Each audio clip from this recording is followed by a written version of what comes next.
దర్శన్ తన ఫోన్లో శరణ్య ఫోటోని ఒక అతనికి చూపిస్తూ తన గురించి ఎంక్వైరీ చేస్తూ ఉంటాడు. ఇకప్పుడు అతను ఈ అమ్మాయిని ఆ రోజు రాత్రి పోలీసులు ఆ కేసులో అరెస్ట్ చేశారు అని చెప్పి, వ్యభిచారం కేసులో శరణ్యని పోలీసులు అరెస్ట్ చేసిన విషయం గురించి అతను దర్శన్కి చెబుతాడు.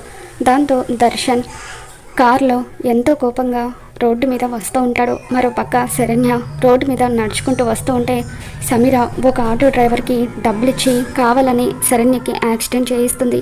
ఇక అలా ఆటో శరణ్యని గుద్దేయడంతో శరణ్య రక్తపు మడుగులో రోడ్డు మీద డొల్లుతో పడిపోతుంది.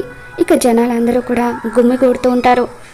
శరణ్యని ఆ పరిస్థితుల్లో చూసి సమీర చాలా హ్యాపీగా ఫీల్ అవుతూ ఉంటుంది. ఇక దర్శన్ కారు దిగి జనాలంతా గుమ్మిగూడారేంటా అని చెప్పి చూస్తూ ఉంటే అప్పుడు రక్తపు మడుగులో ఉన్న శరణ్య దర్శన్కి కనిపిస్తుంది. ఇక శరణ్యని అలా చూడగానే దర్శన్ ఒక్కసారిగా షాక్ అవుతూ ఉంటాడు. మరి రాబోతున్న ఎపిసోడ్లో ఏం జరగబోతుందో మళ్ళీ మన ఛానల్లో తెలుసుకుందాం. ఈ వీడియో మీకు నచ్చినట్లయితే ఒక లైక్ చేయండి.